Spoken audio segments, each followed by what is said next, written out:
Shuts, Snickets, Alleys, cut-throughs. We're going to be doing 4 more of them today on Third Rate Content. Keep watching.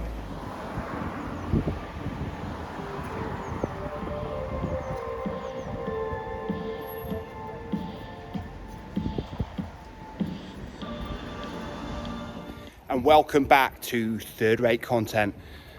Yes, spring is really with us now. Lovely to see the blossom on the trees. But we're back, and we're back in the centre of Shrewsbury, and we're going to be covering 3 more of the Shuts of Shrewsbury today. No, actually it's 4. Strike that, it's 4. But yeah, I've got it planned today, and we're going to do a bit of a circuit. So I don't know if you remember, we finished the last Shuts of Shrewsbury video here, St Orkman Square. And we sort of led you to believe we were going to be continuing this way. But I'm chucking a swerve at you today. We're going to actually be going this direction to start off and see if we do end up back here at St Orkman Square. Also, I forgot to say, welcome aboard to any new subscribers. We are picking up quite a few every week, and it's lovely to see everybody coming along. So buckle up, and I'll see you out here. So starting off, excuse the wind today, it's very windy. I haven't got my windproof mic today. In fact, I haven't got one. We're starting off at St Orkman's, and just leading up to our first shot, just over here. But I'll just mention, here at St Orkman Square, well, St Orkman's was the Shrewsbury market at one point in the distant past. And that is where Fish Street got its name, because the fish would be sold down there, or especially the guts of it would be deposited at Fish Street, because you see the Three Fishes pub just peeking through the archway into St Orkman. Here at Bear Steps once again. We have covered this obviously on the Christmas Carol videos at some length and some detail. But this is actually the shortest shut of Shrewsbury that we'll be covering at all. It's covered just for a couple of 2.5 meters or so under these lovely wood beams, and down the steps we go. Again, the medieval, very medieval bricks there. Sorry. And Cratchit House is still covered over. And something I have thought of since we made the video at Christmas, part of the wall was there to cover that handrail, which I didn't mention, which sort of came to mind since making the video. But yeah, just having a good look here. Shortest shut of Shrewsbury. So we're leaving Bear Steps, and we're going to be going down Grope Lane, a timber frame. This is one of the iconic Shuts of Shrewsbury, probably most famous, maybe. And it probably retains a lot of its original shape. Look at the lovely timber frame here. But Grope Lane, you had quite a lot of them apparently off market squares. As I said, there was a market up at St Orkman's, just up Bear Steps, but also later the market was down in the square, which we've seen before. Well, I don't really want to mention this. Yeah, I didn't really want to mention this, but Grope Lane had another name back in the medieval days. And I don't want to bring third-rate content into disrepute. I don't generally swear on the channel, although I'm all for free speech.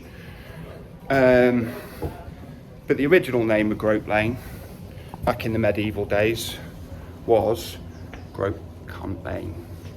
Yeah, but obviously it was being cleaned up. And that would have been because Grope Lane was where a lot of prostitution happened. In fact, it was wall to wall down here. So obviously near the market, the drovers and the people from the farm selling their stuff in the market squares, either one of them, either end, over time. Perhaps they were a bit lonely and away from their farms, and they were enterprising people, ladies, making a bit of money on it. So that is how Grope Lane got its name. Look at these wood beams. Goodness knows how old they are. And that detail, fantastic. Yeah, just wondering about the installation of these. I'm not a joiner or carpenter, but as I've said before, timber frame buildings, they were tended to be able to be taken down and rebuilt. So they were almost like construction kits, and it's just interesting to see how over the time how these have developed and sort of been reinstalled, possibly. Yes. I think this is a carpenter's mark, so perhaps the timber has been reinstalled, and either it's a carpenter's mark or a gang marking. I'm not sure, but I've just spotted this sword and 2 marks. Quite interesting. Yeah, there's more there. Look, I think they were carpenter's marks.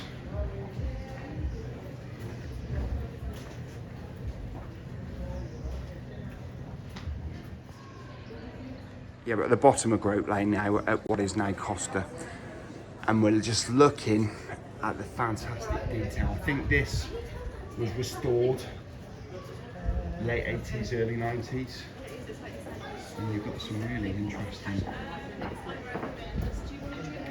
yeah, the woodworkers have really gone to town on this one. Celtic symbols, not really sure.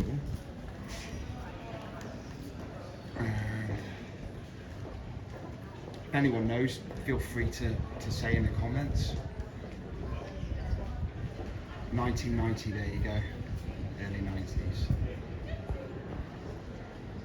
And apparently on here somewhere there's a poll tax, a mention of the poll tax. Margaret Thatcher is on here, but I can't actually see her. Yeah, we just came out of Grope Lane, and just on looking at the frontage now, I think I found Thatcher and Heseltine. There in the middle, looks like a double face. 1990 poll tax protestations. Wonder if there'll be anyone protesting cost of living hikes of the early 2020s. Who knows? You decide. We're just leaving Grope Lane, making our way up High Street to the next shut of Shrewsbury. Which one will it be? Just made our way up High Street to our next shut, which is known as Bank Passage. So here, which is due not to it being on a bank, which that probably would be classed as a bank in Shropshire or a hill in other parts of the country. But there was a bank here on High Street, which there isn't now. All the banks, there's a building society. There aren't any banks on High Street, but let's make our way up Bank Passage. Interesting doorway, not in use. And yeah, you're going to see a lot of these around town. I'll start mentioning them. This is the Wakeman Trail. Wakeman was a school in the town, just over the English Bridge, which is now shut in 2012. And I must say, I was a pupil at the Wakeman School. It did me a lot of good. Significantly before 2012 though. Let's make our way up.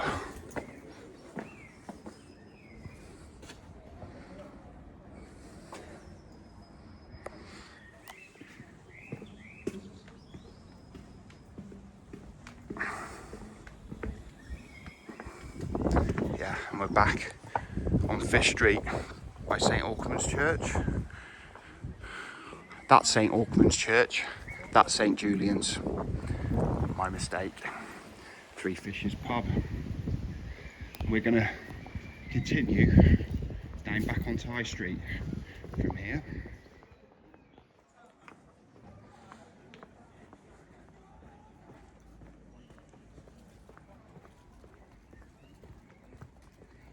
Just make our way along. And we're now on Walcott, taking in the last of today's shots which is just up here. It hasn't actually got an official name, this shut. It's simply known as St. Julian's Shut. That's the unofficial title. We have featured it before on one of the ghost videos. Man got buried alive in that churchyard. I won't mention it again, but I did. Lol. Just make it here. And sadly, I was hoping this was going to be open today, but no, it's still shut. I think this land was bought from St. Julian's for extra burial space, which was in short supply at that time in the 1800s. Hopefully we will be able to bring it here again in future when it's unlocked. A bit like the 70 steps. Oh, that looks nice, doesn't it?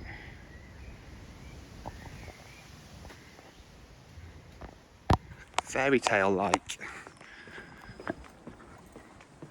And as you can see, we're back St. Auckland Square.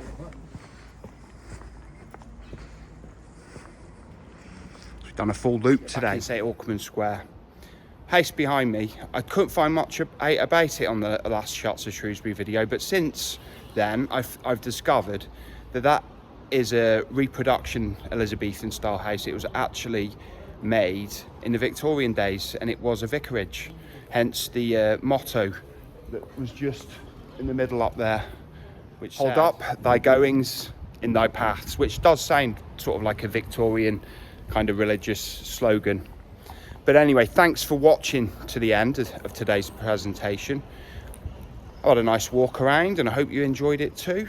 There'll be plenty, we'll be doing more Shuts of Shrewsbury very soon, and we'll be also doing plenty more, and we got a lot planned. So like I say, thanks for watching to the end, and if I don't see you soon, I'll see you 3 times as soon. Third Rate Content, sign out.